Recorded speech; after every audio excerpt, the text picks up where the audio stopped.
কানাই, দেখলি তো এই রাক্ষসীর সঙ্গে কথা বলার পরিণাম। আমি তোর কথা শুনেছি, এবার ওই রাক্ষসীকে আমার মুগুরের কথা শুনতে হবে। দাদা, যদি আমরা একসঙ্গে এই রাক্ষসীকে মারার চেষ্টা করি তাহলে ও আমাদের পুড়িয়ে ভস্ম করে দেবে। সেই জন্য আমাদের আলাদা আলাদা দিকে গিয়ে ওকে বিভ্রান্ত করতে হবে। কানাই, এইবার তুই আমার মনের কথাটা বলেছিস। ঠিক আছে কানাই, তুই এই দিকে যা, আমি ওই দিকে যাচ্ছি। তারপর না হয় এই রাক্ষসীকে বিনাশ করার কোনো উপায় খুঁজবো। ঠিক আছে দাদা।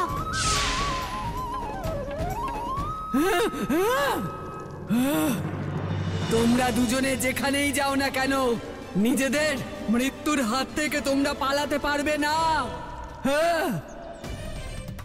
কানাই, ওই রাক্ষসী তো আমাদের ক্লান্ত করে মেরে ফেলবে। তাহলে আমরা কি করব দাদা? কানাই, মনে কর এরকম সময় সংকট থেকে বাঁচার জন্য বাবা আমাদের কোন উপায়ের কথা বলতো।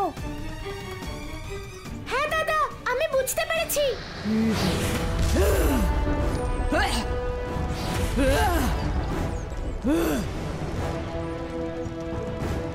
এরা দুজন দুদিকে পালাচ্ছে কেন? দেখ কানাই, ওই রাক্ষসীকে, ও তো আগুন ছুড়তেই ভুলে গেছে। হ্যাঁ দাদা, বাবার বুদ্ধি কাজে এসেছে। বালকেরা, তোমাদের কোনো বুদ্ধি কাজে আসবে না। তোমরা দুজন আমার প্রতিশোধের আগুনে পুড়ে মরবে।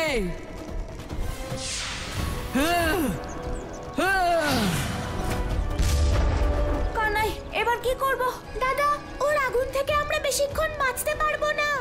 এখন একটাই পথ বাকি আছে। তাহলে কি করব কানাই? ওর এই আগুন আমাদের নেভাতে হবে দাদা। কিন্তু কানাই, ওর এই আগুন আমরা কি করে নেভাবো? দাদা, আগুনকে তো কেবল জলই নেভাতে পারে, তাই না?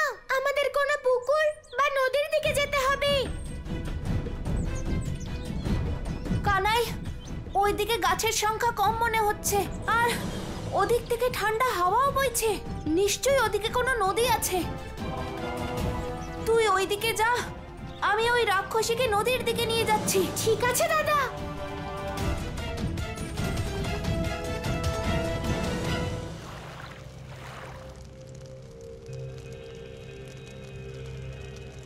রাক্ষসী, সাহস থাকলে আমার পিছনে এসো, আর তা না হলে গৃহে ফিরে যাও। আগের বার লক্ষণ রূপে তুমি আমার দিকে তীর নিক্ষেপ করেছিলে, আর এখন তুমি হাসছো। আমি তোমাকে তোমার এই দুঃসাহসের শাস্তি অবশ্যই দেব।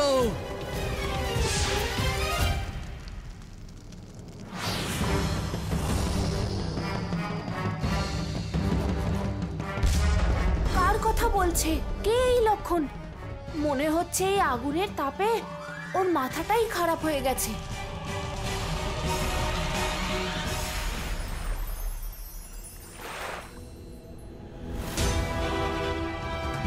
রাক্ষসী, তুমি তোমার প্রতিশোধের কাছাকাছি চলে এসেছো। এসো, নিয়ে নাও নিজের প্রতিশোধ।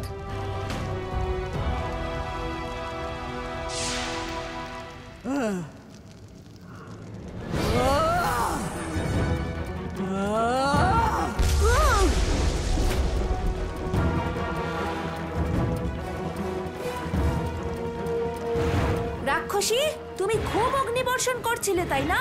এবার করো দেখি অগ্নিবর্ষণ। আমি তোমার উপর তীর নিক্ষেপ করেছিলাম না? এসো, আমাকে বিনাশ করো। হ্যাঁ, তুমি ঠিকই বলছিলে, আমি হলাম সেই লক্ষণ। এসো, এসো না, বিনাশ করো আমাকে। কত অসুর রাক্ষসী আমার শক্তি দেখে ভয় পেয়ে গেছে। তোমারও সেই অবস্থাই হয়েছে। বালক, না আমি তোমাকে ভয় পাই, না এই জলকে।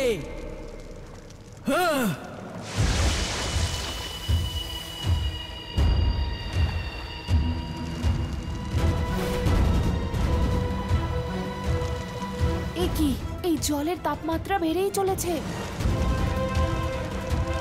এর মানে হলো জলও এই রাক্ষসীকে শীতল করতে পারছে না। নারায়ণ নারায়ণ। প্রভু, জলের প্রধান ধর্ম অগ্নিকে শীতল করা, কিন্তু এই জল তারকার অগ্নিকে কেন শান্ত করতে পারছে না? দেবর্ষি, তারকার অগ্নি প্রতিশোধের অগ্নি, ওর দুঃখের অগ্নি। তাই ওর এই অগ্নি তখনই নিভে যাবে যখন ওর মুক্তি হবে, ওর উদ্ধার হবে দেবর্ষি। নারায়ণ নারায়ণ, কিন্তু প্রভু এই তারকার উদ্ধার কি করে সম্ভব হবে? তারকার উদ্ধারের জন্য কানাইয়ের আপনার সাহায্যের প্রয়োজন দেবর্ষি। নারায়ণ নারায়ণ, অবশ্যই প্রভু, অবশ্যই। অনেকক্ষণ থেকে দেখছি তোমরা দুজন প্রাণ বাঁচাবার জন্য একের পর এক পরিকল্পনা করছো। যদি কোনো পরিকল্পনা বাকি থাকে তাহলে প্রয়োগ করে দেখো, কারণ সময় বেশি নেই তোমাদের হাতে। একই, ও তো ঠিকই বলছে। নদীর জলেও ওর উপর কোনো প্রভাব পড়ছে না। এমনটা কি করে হতে পারে? আমি কিচ্ছু বুঝতে পারছি না। আমি এর কি সমাধান করব? কি করি এখন? কি করে আমি দাদার প্রাণ রক্ষা করব? নারায়ণ নারায়ণ। দেবর্ষি, দেবর্ষি, আপনি? হ্যাঁ প্রভু, প্রভু নারায়ণের আদেশে আমি আপনাকে সাহায্য করতে এসেছি। কি সাহায্য দেবর্ষি? প্রভু, এই রাক্ষসী আর অন্য কেউ নয়, ও হলো তারকা। আর আপনাকে ওর বিনাশ নয়, বরং উদ্ধার করতে হবে, কারণ ও প্রতিশোধের আগুনে জ্বলছে আর ওর মন অশুদ্ধ হয়ে গেছে। অশুদ্ধকে শুদ্ধ করেই তার উদ্ধার করা যেতে পারে। এবার আমায় আজ্ঞা দিন প্রভু।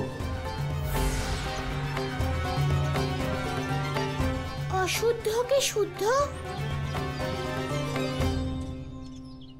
আমি বুঝতে পেরেছি দেবর্ষি যে আমায় কি করতে হবে।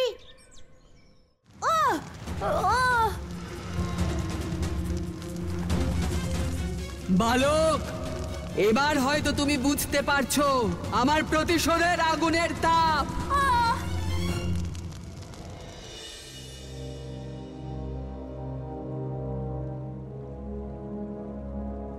হে মা গঙ্গা, এই সংসারে কেবল আপনিই আছেন যিনি নিজের পবিত্র জল দিয়ে এই পুরো সংসারকে অশুদ্ধ থেকে শুদ্ধ করতে পারেন।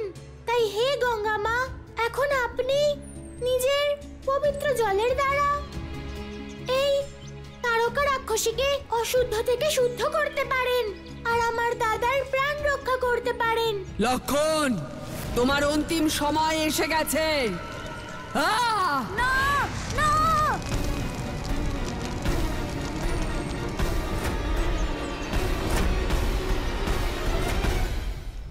হে মা গঙ্গা, এবার আপনিই রক্ষা করুন আমার দাদাকে। আমাকে সাহায্য করুন।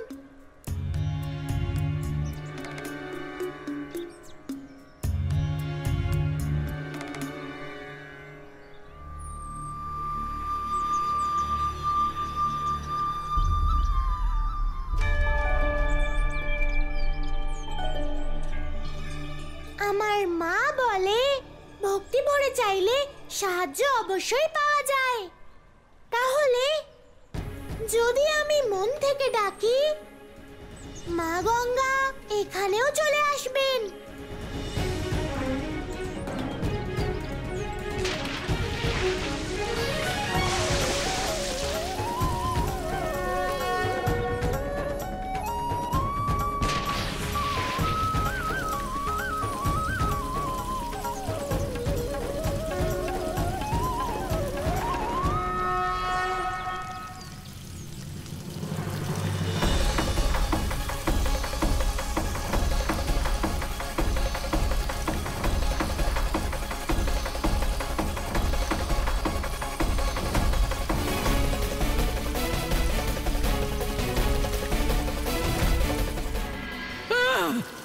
এ কেমন জল?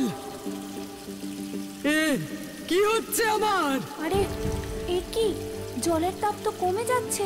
আবার এমনটা নয় তো যে এই জল আমার ক্রোধের আগুনে উত্তপ্ত হয়েছিল, আর আমার ক্রোধ শান্ত হতেই এই জলও ঠান্ডা হয়ে গেল।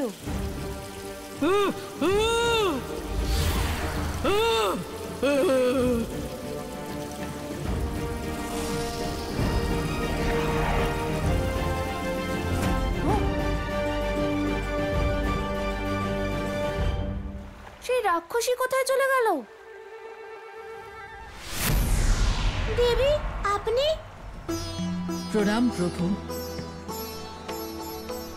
হে প্রভু, আমি আমার মুক্তির জন্য বহু যুগ ধরে আপনার অপেক্ষা করছিলাম। আজ শুধু আপনি আমার সংহারই করেননি, বরং আমাকে উদ্ধারও করেছেন। আপনি ধন্য প্রভু, ধন্য। তারকা, এখন তুমি সব পাপ থেকে মুক্ত হয়ে পুনরায় বলহীন হয়েছ, তাই এবার তুমি আমার বৈকুণ্ঠ ধামে বাস করবে।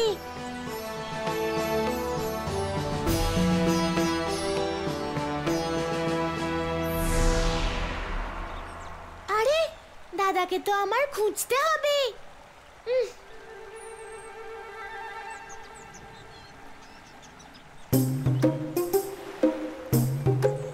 দাদা, তুমি এখনো নদীতে? বাইরে এসো। হ্যাঁ কানাই। কানাই, জল ঠান্ডা হওয়ার কারণ আমি বুঝতে পেরেছি, কিন্তু এটা বুঝতে পারছি না সেই রাক্ষসী কোথায় গেল। দাদা, যারা নিজের শক্তির উপর এমন অহংকার করে তারা একদিন এমনই অদৃশ্য হয়ে যায়। কিন্তু কানাই, দাদা, কিন্তু টিন্তু ছাড়ো, আমাদের লঙ্কায় যাওয়াটা খুব প্রয়োজন। এই কারণ তো আমরা গুরুদেবকে জীবিত করার পরেও খুঁজতে পারি, তাই না? হ্যাঁ কানাই, তাড়াতাড়ি চল।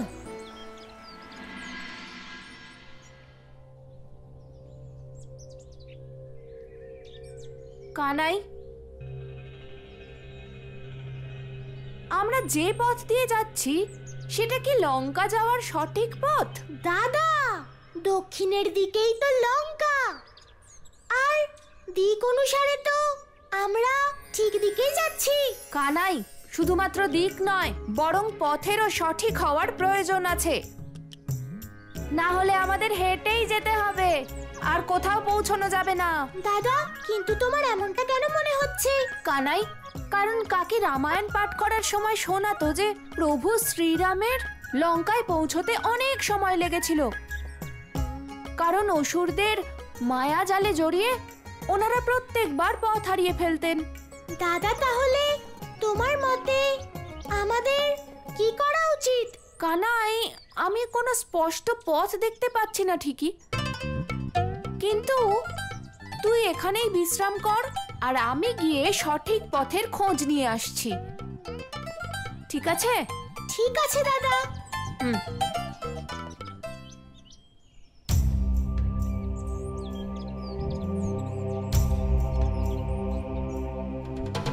গুরুদেবকে ওষুধ লাগানো হয়ে গেছে। আমাদের ততক্ষণ গায়ত্রী মন্ত্র জপ করতে হবে, যতক্ষণ না কানাই বলরাম লঙ্কা থেকে অমৃত নিয়ে ফিরছে। ঋষিবর, গায়ত্রী মন্ত্রেরই জপ কেন করতে হবে? কারণ গায়ত্রী মন্ত্র অন্ধকার থেকে আলো আর মৃত্যু থেকে জীবনের দিকে নিয়ে যাওয়ার মন্ত্র। গুরুদেবের প্রাণ ধরে রাখার জন্য অত্যন্ত আবশ্যক হলো আমাদের সকলের গায়ত্রী মন্ত্র জপ করা। ওম ভূর্ভুবস্বঃ তৎসবিতুর্বরেণ্যং ভর্গো দেবস্য ধীমহি ধিয়ো यो न প্রচোদয়াৎ।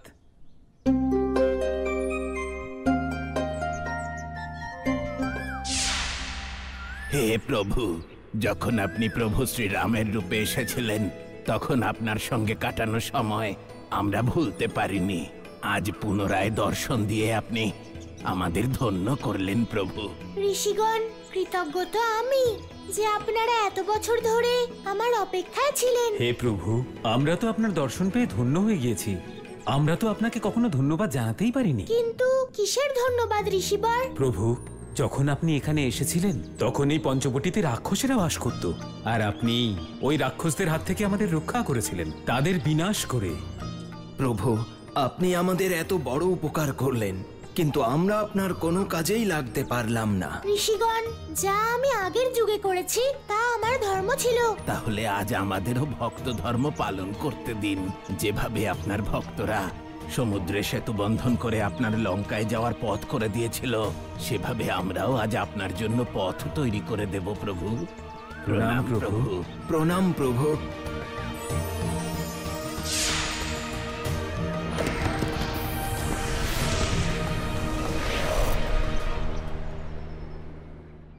নারায়ণ নারায়ণ। প্রভু, দুর্জনের উদ্ধার আর সজ্জনকে নিজের দর্শন দিয়ে ওদের বহু বছরের ইচ্ছে পূরণ করা, এটাই প্রয়োজন ছিল কানাইয়ের লঙ্কার উদ্দেশ্যে যাত্রা। আর এই দুটো প্রয়োজনই সম্পূর্ণভাবেই পূর্ণ হচ্ছে প্রভু।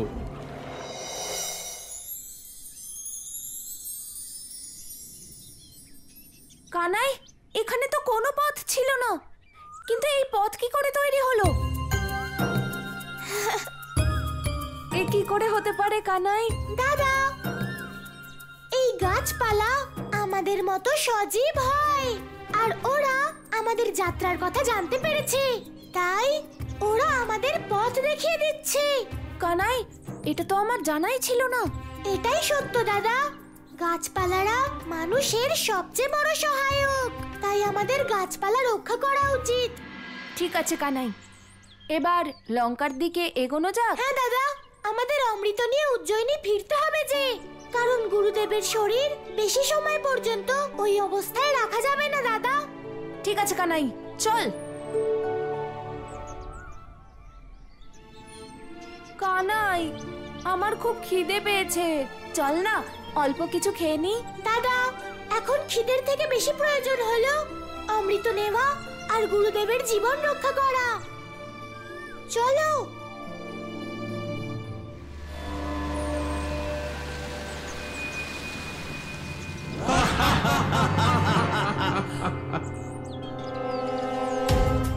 এসে গেছে তুমি বিষ্ণু অবতার।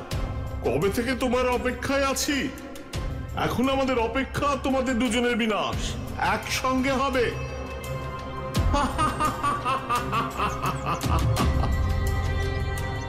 আগের বার আমরা তোমাকে শক্তির দ্বারা পরাজিত করতে চেষ্টা করেছিলাম, কিন্তু এইবার আমরা তোমার ছলনার প্রত্যুত্তর ছলনা দ্বারাই দেব।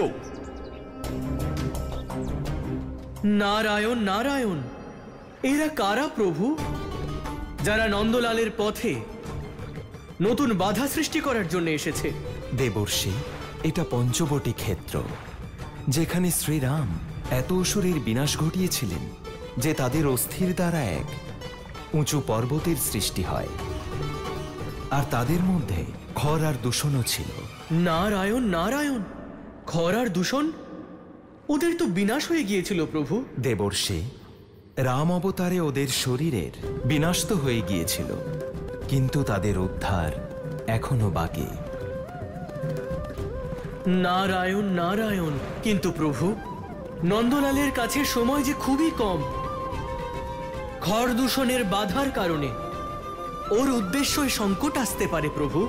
দেবর্ষি, খর দূষণকে উদ্ধার ছাড়া কানাইয়ের উদ্দেশ্য পূর্ণ হতে পারে না।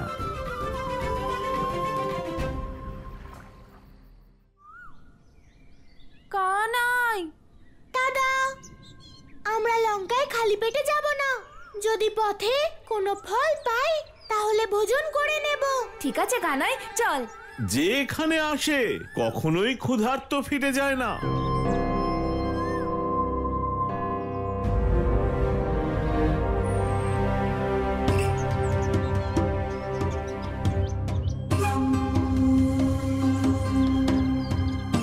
ঋষিবর, আপনারা কারা আর কোথা থেকে আসছেন? আমরা তো এই বনেই বাস করি, কিন্তু এটা মনে হচ্ছে যে তোমরা দুজন এই বনে প্রথমবার এসেছো। প্রথম এবং শেষবার। হ্যাঁ, এরপর তো তোমরা জীবিত থাকবে না। ঋষিবর, কি হয়েছে? আপনি কি ভাবছেন? কিছু না, আসলে আমি এটা ভাবছিলাম যে বনের আশেপাশে তো কোনো গ্রাম নেই। অবশ্যই তোমরা কোনো দীর্ঘ যাত্রায় বেরিয়েছো। শুধু দীর্ঘ নয়, সুদীর্ঘ যাত্রায় বেরিয়েছি আমরা। আমরা লঙ্কায় যাচ্ছি অমৃতের খোঁজে। আরে বাহ, তোমরা দুজন তো খুব শুভ কাজে যাচ্ছ। এমনিতে আমরা ভোজনের ব্যাপারে কখনো বেশি ভাবি না, কিন্তু যখন আপনাদের পেয়েই গেলাম তখন আমি ভাবছিলাম যে কিছু ভোজনের ব্যবস্থা কি এখানে করা যায়। তোমরা দুজন হলে এই বনে আমাদের অতিথি। চলো আমাদের কুটিরে এসে একটু বিশ্রাম নাও, আর তোমাদের জন্য ফল আমরা পেড়ে আনবো। আপনারা শুধু আমাকে সেই ফল গাছের কাছে পৌঁছে দিন, তারপরে আমি নিজেই সেই ফল পেড়ে নিতে পারবো। সে তো আরো ভালো কথা। চলো আমাদের সঙ্গে। ঠিক আছে, চলুন। দাদা, আমার মনে হয় এখান থেকে আমাদের চলে যাওয়া উচিত। কানাই, ঋষিবর যখন ভোজনের জন্য এত জেদ করছেন তখন ওনাদের মনে কষ্ট দেওয়া উচিত হবে না। সেই জন্য তুই এখানেই বিশ্রাম কর, আমি তোর জন্য কিছুটা ফল নিয়ে আসবো।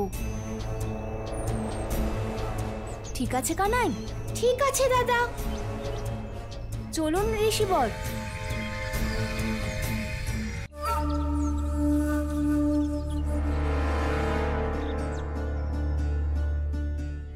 ঋষিবর, আপনি তো বললেন যে এটা ফলের গাছ ভর্তি বন, কিন্তু এটা তো একটা গুহা। বীর সাহসী মুগুরধারী বালক, এই গুহার ভিতরে সবকিছু আছে। যদি তোমার এই গুহার ভিতরে যেতে ভয় করে তাহলে দাঁড়াও, আমি নিয়ে আসছি তোমার জন্য ফল। ভয় আর বলরাম? ঋষিবর, আপনারা আমার সঙ্গে চলুন। যদি এই গুহায় কোনো রকম সংকট হয় তাহলে আমি আপনাদের রক্ষা করব। আসুন আমার সঙ্গে। দাদার যখনই খিদে পায় সংসারের কেউ দাদাকে বোঝাতে পারে না, কিন্তু আমায় খেয়াল রাখতে হবে কেটে যাওয়া সময় আর কেটে যাওয়া সংকট পুনরায় না আসে।